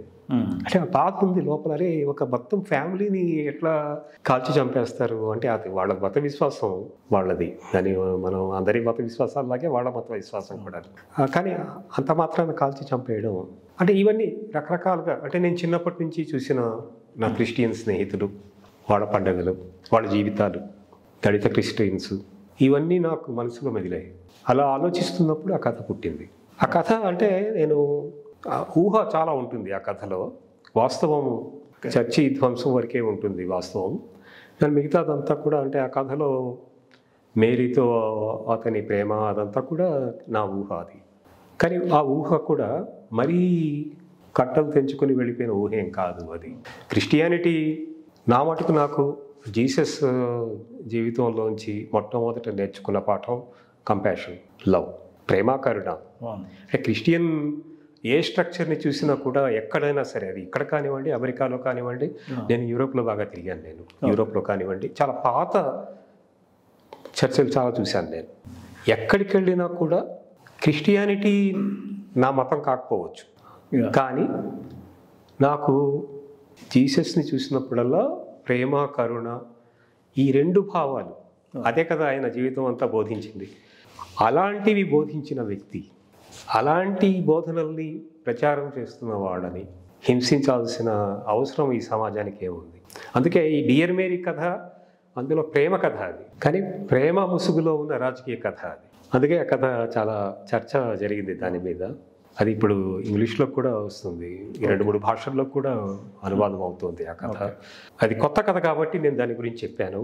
కానీ ఇంతకు ముందు రాసిన కథలు కూడా చాలా చర్చ జరిగాయి. చంకీ పూల గుర్రం అనే కథ కూడా చాలా చర్చ జరిగింది. సాహిల్ వస్తాడు, అదే శీర్షికతో నా పుస్తకం వచ్చింది. అది కూడా ఇక్కడ హైదరాబాద్లో మిస్ అవుతున్న ముస్లిం కుర్రాళ్ళ గురించి కథ అది. అంటే ప్రతి కథకి ఒక రాజకీయ కోణం ఉంది. అది పైకి చూడడానికి అవి మామూలుగా కథల్లాగా, అంటే హ్యూమన్ సెన్సిబిలిటీస్ గురించి, ఎమోషన్స్ గురించి మాట్లాడుతున్నట్టు అనిపిస్తుంది. అంటే ఒక టెండర్ ఫీలింగ్ని చెప్తున్నట్టుగా ఉంటుంది. కానీ అవి ప్రధానంగా రాజకీయ కథలు అవి. అంటే ఒక మొత్తం అంటే ఈ 20 ఏళ్లలో ఏ ఏ విషయాలు అయితే మనల్ని బాధించాయో ఆ విషయాలన్నీ ఈ కథల్లో ఉంటాయి. డియర్ మేరీ దానికి ఒక ఎక్స్టెన్షన్ అంతే. Sir, yours is long journey. 18-19 ఏళ్ళకి మొదలు పెడితే మొత్తం బతుకుతారు ఏమోగానే అంతా లిటరేచర్తోనే, పోయిటరీ కావచ్చు, కథ కావచ్చు. మీరు 60 ఏళ్ళకి వస్తున్నారు. ఇప్పుడు ఏం ప్రాజెక్టులు చేయాలనుకుంటున్నారు? Anything new? అంటే పరిశోధన కోణం నుంచి ఏదన్నా అంటే నేను ఇప్పుడు చేస్తున్న పని ఏదైతే ఉందో, అంటే చరిత్రని అర్థం చేసుకోవడానికి ఒక ప్రయత్నం. అంటే సమకాలీన చరిత్ర మనం చూస్తున్నాం. మనం ఆ చరిత్రని మసి పూసి మారేడుకాయ చేయడం కూడా చూస్తున్నాం. అంటే అది కొత్తగా మొదలైంది ఈ 10 ఏళ్ళుగా. మనం అంటే చరిత్రలో ఏ విషయాలు మనం గుర్తుపెట్టుకోవాలి, ఏవి గుర్తుపెట్టుకోకూడదు, ఏం చదవాలి, ఏం చదవకూడదు అనేది కూడా ప్రభుత్వాలు నిర్దేశించే స్థితి ఇవాళ ఉంది. అది ఇక్కడ ఉంది, ఎక్కడ ఉంది, అన్ని చోట్ల ఉంది. అంటే ఒక కన్జర్వేటివ్ కోణం అనేది చరిత్రని, చరిత్ర రచనని నిర్ణయిస్తుంది. అది ఒక అంటే దృక్పథ పరంగా అదొక పెయిన్ఫుల్ సిట్యుయేషన్ అది. కానీ రెండోది ఏంటంటే, ఇప్పటిదాకా మనం మాట్లాడిన విషయాలు ఏవైతే ఉన్నాయో నా 2 పుస్తకాలు కూడా సమకాలీన చరిత్ర, అది వర్తమానం. కానీ నాకు ఆ వర్తమానాన్ని చూస్తున్నప్పుడు, ఆ వర్తమానం మీద జరుగుతున్న దాడిని చూస్తున్నప్పుడు ఏమనిపించిందంటే, ఇంకా కొంచెం మూలాల్లోకి వెళ్ళాలి మనం. అసలు ఈ సూఫీలు, ఈ దర్గాలు, ఈ పీర్ల పండుగలు, ఇవన్నీ ఎక్కడ మొదలయ్యాయి, ఎంతకాలంగా మన జీవితంలో భాగంగా ఉన్నాయి అనేది వెనక్కి తిరిగి చూస్తే 11-12 శతాబ్దాల్లో మన చరిత్రలో చాలా పెద్ద మలుపులు జరిగాయి. అంటే చరిత్ర అనేది ఒక నిర్దిష్టమైన మార్పుకి లోనైంది ఆ 2-3 శతాబ్దాల్లో. ఫార్మేటివ్ ఫేజ్ అని కూడా అంటాం మనం దాన్ని. అదే కోణం నుంచి నేను ఇంతకు ముందు చేసిన పని ఏదైతే ఉందో దాన్ని ఆ 11, 12, 13 శతాబ్దాల నుంచి ఆ చరిత్రలోకి వెళ్ళి కొంచెం లోతుగా చూడాలని అనుకుంటున్నాను నేను. అంటే ఇది ఇంకొక 10 ఏళ్ళు పడుతుంది. ఇప్పుడే మొదలుపెట్టాను. దానికి 2-3 రూపాల్లో జరుగుతుంది ఆ పని. ఒకటి జానపద సాహిత్యం. మళ్ళీ గద్దర్ దగ్గరికి వెళ్తే గద్దర్కి ప్రాణం జానపదంలో ఉంది, కానీ ఆ ప్రాణం గత చరిత్రలో ఉంది, అసలు ప్రాణం. ఒకటి జానపద సాహిత్యం, 2 లిఖిత సాహిత్యం. ఇవి 2 కాకుండా 3 ఇంకా విశాలమైన ప్రాతిపదిక మీద చరిత్ర. ఈ 3 కోణాల నుంచి నేను ఇప్పుడు పనిచేస్తున్నాను. ఓకే. ఇవి అంటే కొంచెం నెమ్మదిగా పనిచేస్తున్నాను, కొంచెం రిలాక్స్డ్గా పనిచేస్తున్నాను నేను ఇప్పుడు. ఎందుకంటే ఇప్పుడే ఒక పెద్ద పుస్తకం పూర్తయింది కాబట్టి వెంటనే పనిచేసే ఓపిక ఉండదు. కొంచెం ఆగి ఆలోచించుకుంటూ, అంటే ఎలాంటి ప్రతిపాదనలు చేయాలి, అసలు ఆ ప్రతిపాదనల వల్ల మనకేమైనా ఉపయోగం ఉందా లేదా, అది కేవలం ఏదో యూనివర్సిటీ పరిధిలో చదువుకోవడానికి కాకుండా యూనివర్సిటీ బయట వీటికి ఏమైనా ప్రయోజనం ఉందా, ఏమైనా అర్థవంతంగా ఉంటాయా ఇవి అనేది ఆలోచించుకుంటూ ఈ 3 రంగాల నుంచి చరిత్ర తవ్వకం. ఇందులో భాగంగా ముందు సూఫీ కవిత్వం వస్తుంది, తెలుగులో సూఫీ కవిత్వం. ఈ మాట నేనంటే చాలామంది ఆశ్చర్యపోయారు, తెలుగులో సూఫీ కవిత్వం ఏంటి అది. నిజానికి చాలా చరిత్ర ఉంది అక్కడ. నేను సేకరించిన జానపద గేయాల్లో, అంటే జానపద గేయాలు ఏ పాటివి ఏమిటి లేదా ఎవరు రాశారు అన్నది ఏమి ఆధారాలు ఉండవు కదా. అంటే ప్రింటెడ్ అంటే మౌఖికమా? మౌఖికం జానపదం. అది ముందు అనువాదం చేస్తున్నాను ఇంగ్లీష్లోకి. అలాగే మౌఖిక కథనాలు. మామూలు జనం, అంటే పండితులు చదువుకున్న వాళ్ళు కాదు, అసలు మామూలు మనిషి, ఏమీ తెలియని మనిషి ఆ చరిత్రని ఎట్లా అర్థం చేసుకుంటున్నాడు, ఒక ఆర్డినరీ సెన్స్ ఆఫ్ హిస్టరీ, అది చెప్పాలి అన్నది నా ప్రయత్నం. ప్రపంచవ్యాప్తంగా తీసుకున్నప్పుడు ఇస్లాం కొంత ఛాందసవాదం, ఈ విశ్వాసులు, ఈ ఎక్స్ట్రీమ్ రైట్ వెళ్ళటం, అది ఒసామా బిన్ లాడెన్ దగ్గర ఎండ్ కావటం, ఇజ్రాయెల్ చేస్తున్న చాలా ఘోరమైన దాడి, ఈ ఇస్లాంకి కానీ ముస్లిం దేశాలకు కానీ, అంటే ఇప్పుడు కొంత చదువు అవి పెరిగినాయి కనుక, అంత బ్యాక్వర్డ్గా లేవు కనుక ఏదైనా కొంత ప్రోగ్రెసివ్గా ఉండేది, రే ఆఫ్ హోప్ ఏమైనా ఉందని మీరు అనుకుంటున్నారా? తప్పకుండా ఉంది ప్రకాష్ గారు. ఎందుకంటే అంటే మనకి ఇప్పుడు మతాలన్నీ కూడా ఒక రకంగానే పనిచేస్తాయి. అది మీకు ఇస్లాం అనే కాదు, హిందూ మతం అయినా క్రిస్టియానిటీ కూడా వాటి నడక ఒక్కలాగే ఉంటుంది. మీకు అందులో రకరకాల స్ట్రీమ్స్ ఉంటాయి, రకరకాల ఫిలాసఫీస్ ఉంటాయి. అలాగే కాకపోతే మన దురదృష్టవశాత్తు ఏమిటంటే ముస్లిం అనేవాడు ప్రపంచానికి శత్రువుగా మనం ప్రొజెక్ట్ చేస్తున్నాం కాబట్టి ఇస్లాం చరిత్ర మీద ఎక్కువ ఇలాంటి నెగటివ్ ప్రభావం కనిపిస్తుంది. అంటే అలాంటి తీవ్రవాదం ప్రతి మతంలో ఉంది. మనం హిందుత్వ దశలో ఇప్పుడు ఉన్నాం మనం. అవును, ఇప్పుడు గజా మీద దాడులు తీవ్రవాదం కాకేంటి? అమెరికాలో క్రిస్టియన్ నేషనలిజం అనే మాట వాడుతున్నారు ఇప్పుడు. నేను ఇంతకుముందు ఆ మాట విన్నా అంత తీవ్రంగా వినలేదు, కానీ ఇప్పుడు చాలా ప్రస్ఫుటంగా క్రిస్టియన్ నేషనలిజం అనే మాట వాడుతున్నారు. అంటే ఒక రకంగా మనం అందరం కూడా దేశకాల సరిహద్దులతో సంబంధం లేకుండా గత 25 ఏళ్లుగా, ఇది నేను 1990లో మొదలైందని అనుకుంటున్నాను నేను, ఒకే రకమైన చరిత్రని చూస్తున్నాం మనం అన్ని చోట్ల. ఇస్లాం ఎందుకు ఎక్కువ ప్రచారంలోకి వచ్చింది అంటే 9/11 సెప్టెంబర్ చాలా పెద్ద కారణం. నేను కూడా ఎప్పుడైనా సెప్టెంబర్ 11 డాక్యుమెంటరీ చూసినప్పుడు నాకు కూడా చాలాసార్లు అనిపిస్తుంది, అరే ఇంతమందిని 3,000 మందిని అనవసరంగా చంపేశారేంటి అని నాకు కూడా చాలా ఇదిగా అనిపిస్తుంది. దీనికి కౌంటర్ ఆర్గ్యుమెంట్ చదివారా? 3,000 మందిని నిస్సహాయుల్ని, నిరపరాధుల్ని, అమాయకుల్ని ఒసామా బిన్ లాడెన్ చంపాడు అన్నప్పుడు అవును, అమెరికా గుండెలు బాదుకుంది, ప్రపంచం గుండెలు బాదుకుంది, వాడు హంతకుడు అని వాడిని చంపాలని అన్నారు. అవును, మరి నాగసాకి మీద బాంబింగ్ చేసినప్పుడు అవును, అక్కడ చనిపోయిన 2 లక్షల మంది గురించి అది ఎప్పుడు ఇష్యూ ఎందుకు కాకుండా పోయింది? హిరోషిమా ఏమైంది? నాగసాకి అడిగిన వాళ్ళు కూడా ఉన్నారు. అవును, అంటే ఏది టెర్రరిజం యాక్చువల్గా అని? అవును, అంటే 2 ఉన్నాయి ప్రకాష్ గారు. ఇందులో కూడా ప్రత్యక్షంగా భౌతికంగా చంపబడుతున్న వాళ్ళు మనకి స్పష్టంగా కనిపిస్తున్నారు, వార్తల్లో రోజు మనం వింటున్నాం. కానీ దీనికి రెండవ కోణం ఏంటంటే పరోక్షంగా మానసికంగా చంపబడుతున్న వాళ్ళు అంతకు 10 రెట్లు ఎక్కువ ఉంటారు. నేను అంటే ఈ ట్రిప్లో కూడా, చిన్న ట్రిప్పే ఇది, కానీ ఈ ట్రిప్లో కూడా నేను గమనించింది ఏంటంటే ఇంతకు ముందెన్నడూ లేనంతగా కొత్త తరం మానసిక బలహీనతలకు గురవుతోంది. మానసికంగా అసలు ఒక మనస్సు అనేది ఒక పెద్ద సమస్య అనేది మనకి అంతకుముందు మన తరాలకు తెలియదు, ఉండొచ్చు. కానీ ఇప్పుడు ఆ మానసిక పీడన అనేది ఎక్కువ కనిపిస్తోంది. మొత్తంగా ప్రపంచం అంతా జరుగుతున్న కన్జర్వేటివ్ పరిణామాల ప్రభావమే ఈ మానసిక పీడన. బలంగా చెప్పాలనుకున్న విషయాల్లో ఇదొకటి. అంటే మానసికంగా మనం ఎక్కడున్నాం, దాడులు జరుగుతున్నాయి, చంపేస్తున్నారు, అదే కారణాలు ఏవైనప్పటికీ, ఉగ్రవాదులు ఎవరు అయినప్పటికీ కూడాను అందులో మామూలు మనుషులు చనిపోతున్నారు. అది ఒకటి. ఆ చావు ఒకటి. మానసికంగా జరుగుతున్న మరణాల గురించి మనం ఎక్కువ మాట్లాడటం లేదు. మీరు సూఫీ దర్గాల దగ్గరికి వెళ్ళినప్పుడు ఎందుకు గత 5 ఏళ్లుగా సూఫీ దర్గాలు పాపులర్ అవుతున్నాయి? అక్కడ ఎవరు వస్తున్నారు? నేను గమనించింది ఏంటంటే అందరూ 16 ఏళ్ల నుంచి 25 ఏళ్ల వాళ్ళు, రకరకాల మానసిక వ్యాధులతో వస్తున్నారు. వాళ్ళు దాన్ని ఎలా నయం చేసుకోవాలో వాళ్ళకి తెలియట్లేదు. నయం చేసే శక్తి ప్రభుత్వాలకు లేదు, నయం చేసే శక్తి రాజకీయాలకు లేదు.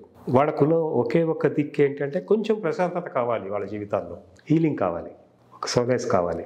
అది అక్కడ దొరుకుతుంది వాళ్ళకి. అంటే నేను అది కూడా రాజకీయమే అనుకుంటున్నాను నేను. అది ఇది మతపరమైన విషయం అని నేను అనుకోవట్లేదు. అది ఓకే, వాళ్ళు అక్కడికి వచ్చి ఆ చిన్నపాటి ఓదార్పు కోసం వెతుక్కోవడం అది రాజకీయమే. ఇది ప్రపంచవ్యాప్తంగా జరుగుతుంది. అంటే ఇప్పుడు ఇజ్రాయెల్ పాలస్తీనా గొడవ ఇవన్నీ మనం రోజు వింటున్నాము. అమ్మాయి పసిపిల్లలతో సహా చంపేస్తున్నారు, రొట్టె మొక్క దొరకట్లేదు. ఇదంతా ఒక బాధ. ఎక్కడున్నా కూడా అన్నీ ఉన్నప్పటికీ కూడా మానసికంగా పీడనకు గురవుతున్న తరం ఇప్పుడుంది, మన ముందుంది. వాళ్ళ మీద ఇది మత ఉగ్రవాదం ఎక్కువ పనిచేస్తుంది. వాళ్ళ బలహీనత మీదనే వాళ్ళు వాడుకుంటున్నారు. ఇది ఇస్లాంలో ఎక్కువ జరుగుతుంది. ఎందుకంటే మిగతా అన్ని మతాల కంటే కూడా ముస్లిం సమూహాలు, వాళ్ళకి నాయకత్వం లేదు, వాళ్ళకి సిద్ధాంత బలం లేదు, వాళ్ళకి సాహిత్య బలం లేదు, ఏమీ లేదు వాళ్ళకి. వాళ్ళ నుంచి 4 అక్షరాలు చదువుకొని రాసే శక్తి ఉన్న వాళ్ళు ఎంతమంది వస్తున్నారు? రావట్లేదు. అంటే ఒక విషయాన్ని విడమర్చి చెప్పే ఇంటలెక్చువల్ వాతావరణం ఆ ముస్లిం సమాజాల్లో లేదు.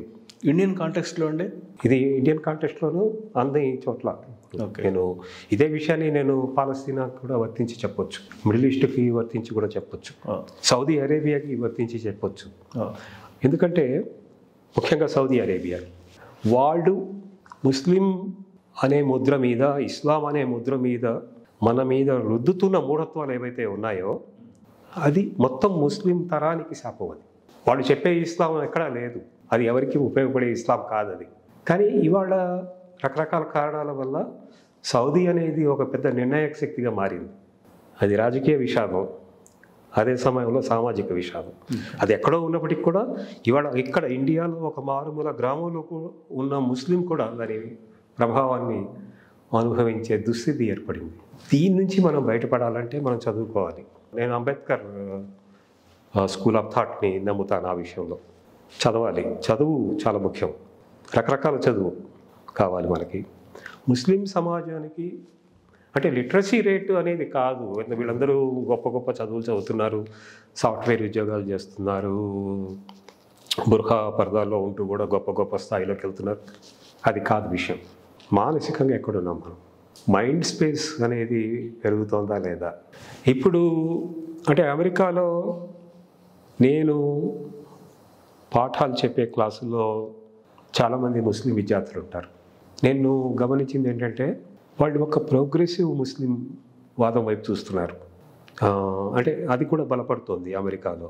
అంటే కొత్తగా 20+ జనరేషన్ ఏదైతే ఉందో వాళ్ళందరూ కూడా ఎక్కువ భాగం, అంటే అక్కడ కూడా మళ్ళీ ఇస్లామిజం ఇదంతా ఉంది, కానీ ఎక్కువ మంది ప్రోగ్రెసివ్ ఇస్లాం వైపు వెళ్తున్నారు. ఇది చాలా పెద్ద వాగ్దానం మనకి. ఇది ఇక్కడ కూడా జరగాలి, అన్ని దేశాల్లో జరగాలి.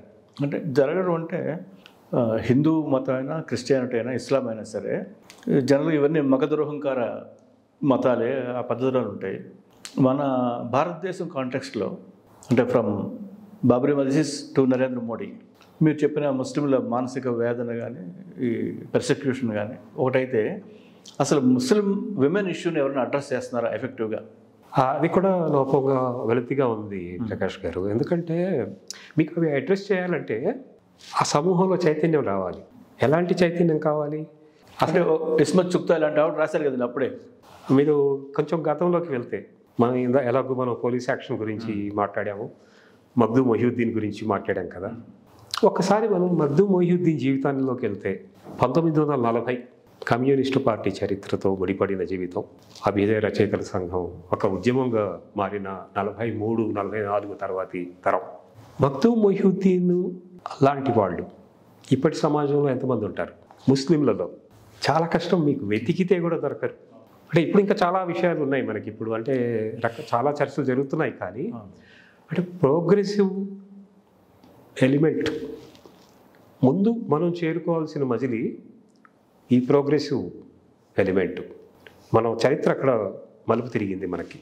మా నాన్నగారు లాంటి వాళ్ళు కానీ, దేవిప్రియ గారు లాంటి వాళ్ళు కానీ, ఇస్మాయిల్ లాంటి వాళ్ళు కానీ, ఒక దశలో ఇస్మాయిల్ లాంటి వాళ్ళు కానీ, వాళ్ళు అంత బలమైన గొంతుకలుగా మారడానికి కారణం 1940-50ల కమ్యూనిస్ట్ పార్టీ చరిత్ర. ఆ పార్టీతో వాళ్ళకున్న అనుబంధం ప్రత్యక్షంగానో పరోక్షంగానో. ఇప్పుడున్న ప్రధానమైన సమస్య ఏంటంటే ఇవాళ మనం కొన్నిటిని మనం ఒప్పుకోవట్లేదు. కానీ నాకు ఏమనిపిస్తోందంటే మనం ఈ చరిత్రని మళ్ళీ చదువుదాం, ఈ చరిత్ర గురించి నలుగురికి చెప్దాం. మనం ముఖ్యంగా ఎక్కడైతే పీడన ఉందని అనుకుంటున్నామో, ముస్లింలు, దళితులు, దళిత క్రిస్టియన్లు ఎక్కడైతే పీడన బలంగా ఉందని అనుకుంటున్నామో, ఎక్కడైతే మతమౌఢ్యం విపరీతంగా ప్రబలుతుందని అనుకుంటున్నామో అక్కడికి వెళ్ళి ఈ విషయాలు మాట్లాడాలి మనం. కనీసం అంటే ఎక్కువ మంది అక్కర్లేదు, ఒక 10 మంది బయలుదేరితే చాలు.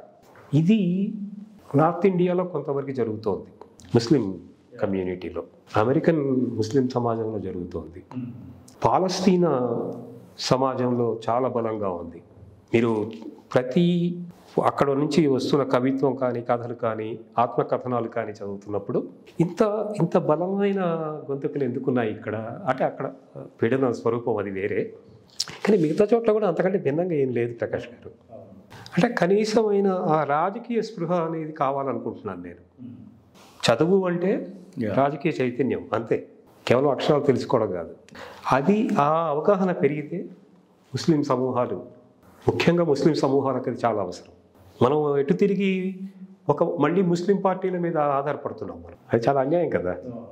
ఆ పార్టీల్లో అభ్యుదయాంశ ఎక్కడా ఉండదు, ముందు చూపు అనేదే లేదు. వాటిని ధిక్కరించి ప్రోగ్రెసివ్ ఎలిమెంట్ ఉన్న ముస్లిం సమూహాలని మనం తయారు చేసుకుంటే అప్పటికి కానీ మార్పు రాదు, అప్పటికి కానీ మనకి హోప్ కనిపించదు. అది చాలా పెద్ద గోల్, అది దూరమే ఇది. కానీ మనం అది నిజానికి అంత పెద్ద దూరం కూడా కాదు ప్రకాష్ గారు. మనం ఆల్రెడీ ఆ దశలో ఉన్నాం. ఇంతకుముందు 40లో ఆ దశ చూసాం మనం, 1940లో చూసాం మనం. అంటే ఇప్పటికీ అది కనీసం 70 ఏళ్ల క్రితం 80 ఏళ్ల క్రితం అనుకుందాం. అది పెద్ద దూరం ఏం కాదు. మనం 1857 సిపాయిల తిరుగుబాటు సమయంలో చూసాం. అది ఇంకా కొంచెం వెనక్కి వెళ్తే, అంత వెనక్కి వెళ్ళక్కర్లేదు. 1940 చరిత్ర ఒక్కసారి తిరగదోడితే ఏం నేర్చుకోవాలి మనం ఇందులోంచి? మనకేం కావాలి? మనకేం కావాలి అన్న ప్రశ్నలోంచి ఇది బయలుదేరుతుంది. దానికి దూరాలు ఏం ప్రయాణం చేయక్కర్లేదు. సార్, ఈ దేశంలో అంటే మన ఇండియాలో దళిత సమూహాలకు ఉన్న చైతన్యం ముస్లిం సమూహాలకు ఉందా? లేదు. నేను నిర్ద్వందంగా చెప్తాను, నేను లేదు. ఎందుకంటే మనం అంతా కూడా, మీరు కారం చెడు మీద అద్భుతమైన కథనాలు రాశారు మీరు, చుండూరు మీద. నేను మొట్టమొదట అంటే అస్తిత్వం అంటే ఏమిటి అనే ఆలోచన పెరుగుతున్న క్రమంలో కవిగా నేను మొదటిసారి స్పందించింది కారం చెడు గురించి, చుండూరు గురించి. నాకేమి నైతిక బాధ్యత లేదు, నేను ఒక ముస్లింని, నాకేమి నైతిక బాధ్యత లేదు దళితుల పట్ల. కానీ ఆ సంఘటన తీవ్రత వల్ల కలతపడి స్పందించాం. అది దళిత సమూహాలు తీసుకొచ్చిన మార్పు. అంటే దళితులు కాని వాళ్ళని కూడా ప్రభావితం చేయగలిగే బలాన్ని సంతరించుకున్నారు వాళ్ళు. స్త్రీవాదం కూడా పనిచేసింది, కానీ స్త్రీవాదం కంటే కూడా దళితవాదం ఆ పని బలంగా చేసింది, ఎక్కువ ఫోర్స్ఫుల్గా చేయగలిగారు. అవును. అంటే ఇంకో కోణం అంబేద్కర్, బుద్ధిజం ఇవన్నీ కూడా ఉపయోగపడ్డాయి. అంటే ఫిలసాఫికల్గా చాలా పెద్ద బలం అది. ముస్లిం సమూహాలకి అలాంటి బలం లేదు. మీకు ఫిలసాఫికల్ బలం లేదు ముస్లిం సమూహానికి. మీరు ఎంతసేపటికి సర్ సయ్యద్ అహ్మద్ ఖాన్ దగ్గరికి వెళ్తారు. సర్ సయ్యద్ అహ్మద్ ఖాన్ది చాలా పరిమితమైన ప్రాపంచిక దృక్పథం, అంబేద్కర్ లాంటి వాడు కాదు ఆయన. అట్లాగే ఇస్లాంలో సూఫీవాదానికి నిజానికి అంటే బుద్ధిజంకి ఉండాల్సినంత బలం ఉంది. కానీ అవును. బుద్ధిజం లాంటి వాటికి ఒక లెజిటిమసీ ఉంది. అంటే అది హింస పాటించని మతం అనే ఒక లెజిటిమసీ ఉంది. నిజానికి అది అబద్ధం. శ్రీలంకలో మనకు తెలుసు ఎంత హింస జరుగుతుందో బుద్ధిజం పేరుతో. కానీ కొన్ని అలా ఏర్పడి ఉంటాయి మనకి మన ఇంట్లో. కానీ ఇస్లాంలో, సూఫీయిజంలో మీరు శాంతి గురించి, కరుణ గురించి, ప్రేమ గురించి మాట్లాడితే వెంటనే మీకు ప్రశ్నలు వచ్చేస్తాయి. మరి ఆ క్రూసేడ్ల సంగతి ఏమిటి అంటారు, ఒసామా బిన్ లాడెన్ సంగతి ఏమిటి, తాలిబాన్ సంగతి ఏమిటి అంటారు. సో చాలా సవాళ్ళు ఉన్నాయి ఇక్కడ. అంటే తాత్వికత ప్రధానమైన సమస్య ముస్లిం సమూహాలకి. మనం ఆ తాత్వికతని ఎట్లా అందుకుంటాం? అది దళితులు చేయగలిగారు, స్త్రీవాదులు చేయగలిగారు. ఇప్పటికి కూడా మీరు దళిత స్త్రీవాదం వాళ్ళు చేస్తున్న కృషి, అంటే తెలుగులోనే కాదు వేరే భాషల్లో కూడా వాళ్ళ నుంచి జరుగుతున్న కృషి అద్భుతమైన కృషి. అది కేవలం 10-15 ఏళ్లలో జరిగింది. ముస్లిం సమూహాల్లో నాకు అది జరుగుతుందన్న ఆశ లేదని నేను అనట్లేదు. నేను ఉంది, నేను నిరాశవాదిని కాదు. కానీ జరగాల్సినంత వేగంగా జరగట్లేదు. ముఖ్యంగా తరం మారాలి, కొత్త తరం మారాలి. 20+ జనరేషన్ అనేది ఎంత వేగంగా మారితే అంత వేగంగా ఈ మార్పులు వస్తాయి. మీరు చాలా క్లియర్గా రాజకీయ స్పృహ, రాజకీయ చైతన్యం పెరగాలి, చదువుకోవడే మార్గం అనేది మన అందరూ అనుకుంటున్నది. ఓవరాల్గా ఈ వరల్డ్ సిచ్యువేషన్ చూసినప్పుడు, ప్రపంచాన్ని చూసినప్పుడు నెమ్మదిగా రైట్ వైపు షిఫ్ట్ అవుతున్న సూచనగా చాలా క్లియర్గా ఉంది. మన దేశంలో అయితే బీజేపీ చాలా గట్టిగా గొంతు పెంచి అబద్ధాలు ప్రచారం చేసి ఉంటుంది. ఇలాంటప్పుడు మనం ఒక ఆశాకిరణం ఉంది, ఎస్ ఒక రే ఆఫ్ హోప్ కనిపిస్తుంది అని ఎలా చెప్పగలం? సిచ్యువేషన్ చాలా నిరాశజనకంగానే ఉంది. నేను ఇంకా గాజా మీద రోజు బాంబులు, రోజు 100 పిల్లలు చంపుతుంటే ఇంత ప్రపంచం చూస్తూ ఊరుకుందంటే చాలా అన్యాయంగా ఉంది. అంటే నేను ఇంకా బలంగా ఎక్కడి నుంచి అంటే నేనున్న లొకేషన్ నుంచి మాట్లాడతాను. అమెరికా నేను వెళ్ళిన తొలి రోజుల్లో ఉన్నంత ఓపెన్నెస్ కూడా ఇప్పుడు లేదు. అంతగా అభివృద్ధి చెందిన అమెరికాలో కూడా. దానికి కారణం ఏంటంటే కన్జర్వేటివిజం బాగా పెరిగింది, ఈ షిఫ్ట్ చాలా పెరిగింది. సమస్య అక్కడ కలర్ రేసిజం, రంగు ద్వేషం ఒకటి చాలా పెద్ద సమస్య కదా. కానీ నేను వెళ్ళిన సమయానికి ఇప్పటికి కూడా చాలా పెద్ద మార్పు చూస్తున్నా. అసలు మనిషిని మీరు అంచనా వేయలేరు. అంటే రంగు ఏదైనా కావచ్చు, తెల్లవాడు కావచ్చు, నల్లవాడు కావచ్చు, గోధుమ రంగు కావచ్చు, కానీ మనిషిని చూసి, మనిషి రంగుని చూసి అతని ఫిలాసఫీని, అతని లేదా ఆమె ఫిలాసఫీని మీరు ఆచూకీ తీయలేరు. ఎందుకంటే లోపల చాలా ఉన్నాయి, ముసుగు లోపల చాలా ఉన్నాయి. మీరు డిసెప్టివ్, చాలా ముసుగులు ఉన్నాయి లోపల. తెల్లారులేస్తే చాలా అద్భుతమైన ప్రగతిశీల మాటలు మాట్లాడేవాళ్ళు నిజానికి సందర్భం వస్తే ఎటువైపు మొగ్గుతారో చెప్పలేము. అది నాకు పాలస్తీనా విషయంలో బాగా అర్థమైంది. పాలస్తీనా విషయంలో నా మిత్రులు చాలామంది, అరే నేను ఎంతో ప్రేమించే మిత్రులు, తెల్లవాళ్ళు కానివ్వండి, నల్లవాళ్ళు కానివ్వండి, ఇంత అద్భుతంగా ఆలోచించే మిత్రులు పాలస్తీనా విషయానికి వస్తే మటుకు మొత్తం మారిపోయింది. నేను ఫాస్టింగ్ హిమ్స్ రాశాను, నేను రంజాన్ నెలలో రోజుకొక పోయం రాశాను నేను. అంటే ఆ బాధే అది.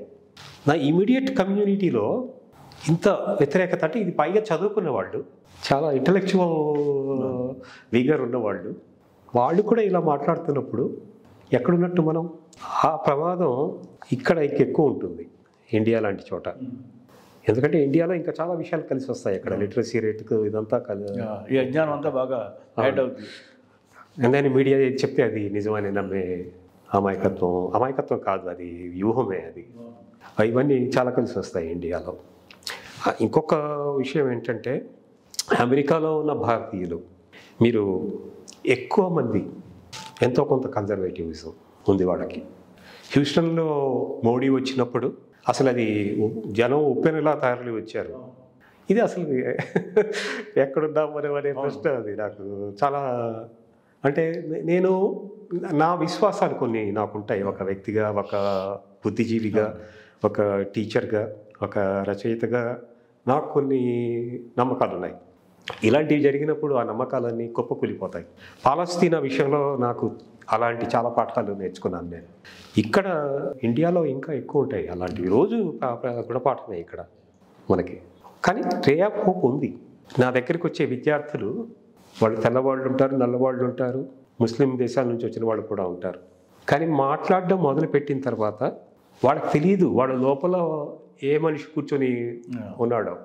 కానీ వాళ్ళతో మాట్లాడుతున్నప్పుడు ఆ మనసు విప్పే సందర్భం వచ్చినప్పుడు వాడు లోపలి మనిషి బయటకు వచ్చి ఒక నిజాన్ని ఒప్పుకునే స్థితి కనీసం ఉంది. కొత్త తరంలో ఇక్కడ నేను ఇంకా చెప్పలేను, కానీ అక్కడ కొత్త తరంలో ఆ రే ఆఫ్ హోప్ ఉంది. దానికి కారణం కూడా అక్కడ సిస్టమే. అది వాళ్ళకి అమెరికా ఇచ్చిన పెద్ద ధైర్యం. అది అమెరికాలో అంటే నేను చదువుకున్న ఈ గొప్ప వాతావరణంలో చదువుకుంటున్నాను నేను, నా మనసు తెరుచుకోవాలి కానీ మూసుకోకూడదు అనే స్పృహ ఏదైతే ఉందో అది బాగా పనిచేస్తుంది అక్కడ. నాకు కొత్త జనరేషన్ మీద చాలా నమ్మకం ఉంది. More knowledgeable, more sensible, more liberal. నేను అది గమనించాను. అది ఆ రకంగా మీరు అన్నట్టు చిన్న ఆశ ఏదో మెరుస్తూనే ఉంది. వెరీ ఇంట్రెస్టింగ్ అండి. చాలా విషయాలు చాలా ఫ్రాంక్గా చెప్పారు, నిజాలను ఒప్పుకున్నారు. మీది బేసిక్గా కవిత్వం కదా, కవిత్వం తప్పితే అన్నీ మాట్లాడాం. మీ కొత్త కవితా సంకలనం వచ్చే అవకాశం ఉందా ఈ రెండు కానీ నెక్స్ట్ ఇయర్కి కానీ? అంటే రెండు వస్తున్నాయి ప్రకాష్ గారు. ఒకటి కవిత్వం వస్తుంది. అంటే నేను ఇంటివైపు కవితా సంపుటి 2018లో వచ్చింది. ఆ తర్వాత కవిత్వం నేను ఒక పుస్తక రూపంలో రాలేదు, కానీ నేను చాలా యాక్టివ్గా ఆలోచించిన ఫేజ్ ఇది, ఈ 6 ఏళ్ళు. అంటే నేను ఒక కొత్త ఆ లొకేషన్లో నిలబడి, నాదైన స్థల కాలాల్లో నిలబడి, నాదైన ఒక ఆలోచనతో రాసిన పోయిటరీ చాలా ఉంది. ఒక మాటలో చెప్పాలంటే అది ఇంతకు ముందు అంటే ఈ పుస్తకంలో మీకు 2019 దాకా ఉంది. కొత్త కవిత్వం ఇందులో లేదు. ఇప్పుడు రాబోయే పుస్తకంలో, కవిత్వ పుస్తకంలో ముఖ్యంగా ఈ మార్పు అంటే ఇప్పుడు నా ఆలోచనల్లో అంటే ఒక స్పష్టత అంటూ ఏదైనా ఉంటే ఆ స్పష్టత కవిత్వంలోకి రావడం అనేది ఈ 5-6 ఏళ్లలో చూశాను నేను. రెండోసారి కథలు వస్తున్నాయి, కథల పుస్తకం కూడా రాబోతోంది. సాహిల్ వస్తాడు 2017లో వచ్చింది. ఆ తర్వాత పుస్తకం, ఆ తర్వాత కథలు వచ్చాయి, చాలా వచ్చాయి. అవి కూడా ఒక ముఖ్యంగా మీ పోయిటరీలో ఇది అప్సర్ కవిత్వం అనే ఒక సంకలనంలో వచ్చిన వాటిలో నేను చదివిన వాటిలో ఎలిజీలు నాకు బాగా అనిపించాయండి. మిగిలినవి వేరే ఒక కేటగిరీ అనుకుంటే, అంటే సఫ్దర్ హష్మీ కావచ్చు, కెన్ సరోవివా, రోహిత్ వేముల, సక్సేనా, చాలామంది మీద చాలా మంచి ఎలిజీలు రాశారు మీరు. అవి ఒక బుక్ వస్తే బాగుంటుందేమో, అంటే ముందు తరాలకి, పోస్టరిటీకి మీరు గైడ్ చేసినట్టుగా ఉంటుందేమో అనిపించింది. చాలా హార్ట్ టచింగ్గా ఉన్నాయి. ఎంత ఉద్వేగం ఉందో, ఎంత వేదన ఉందో, నిజంగా వాళ్ళ ఒక వెళ్ళిపోయిన ఒక వీరుడినో ఒక కవిని అలా గుర్తు చేసుకోవడం నాకు చాలా అద్భుతంగా అనిపించింది. అది అట్ ది సేమ్ టైం మీ ఎలిజీలు ఒకటి, ఈ ఉపవాస పద్యాలు శ్రీనివాస్ గౌడ్ గారు మీరు ఇంగ్లీష్లో రాశారు, ఆయన చక్కగా చాలా మంచి తెలుగులోకి చాలా మంచి అనువాదం. మీ ముందు మాట కూడా చాలా బాగుంది దీనికి. Thank you. మనం కంక్లూడ్ చేద్దాము. మీకు నచ్చిన 1-2 పోయమ్స్ ఏమైనా చదువుతారా? తప్పకుండా. The sunken moon, like an empty stomach, praying for a piece of bread. The night-long prayer never ends. We lean on each other's arms, fully drenched in blood and tears. Beautiful. As I finish this morning prayer and hold the bread, I see a Gaza in every crumb. Hiding from the death, children seek each other in a rubble. Their shut eyes still ask, whose game was that? I thought I know all my surahs verses by heart. Now, each verse is a stranger and asks 100 questions. Neither at home nor at the ford, I wander around and around. Any piece of land is my prayer mat. మీరు అన్నట్టు ఎలిజీలు పుస్తకంగా రావాలి, ఎందుకంటే ఆ వ్యక్తులు నా జీవితంలో చాలా ముఖ్యమైన వాళ్ళు. సర్వేశ్వర దయాళ సక్సేనా, సఫ్దర్ హాష్మీ, కెన్ సరోవివా, అలాగే కొంతమంది their fighters heroes Rohith Vemula, Shamshad Begum, Suraiya లాంటి వాళ్ళ మీద కూడా రాశాను నేను. సైగల్. జనం కూడా చాలా క్విక్గా కనెక్ట్ అవుతారు వాటికి, పర్సనలైజ్డ్ వ్యవహారం కనుక. మీరు కూడా అంత ఎఫెక్టివ్గా వచ్చినాయి ఆ పోయమ్స్ అన్నీ కూడా. Thank you sir. Each and every poem చాలా బ్యూటిఫుల్గా ఉన్నాయి. Thank you boss. మీ ఎక్స్పీరియన్స్ని చాలా వ్యాస్ట్ ఎక్స్పీరియన్స్ షేర్ చేసుకున్నారు. మిమ్మల్ని అయితే ఒక 5-6 గంటలే ఇంటర్వ్యూ చేయాలి యాక్చువల్గా. మళ్ళీ మీరు యూఎస్ నుంచి వచ్చిన తర్వాత కలుద్దాం. Thank you so much. Thank you 3TV team. Thanks a lot.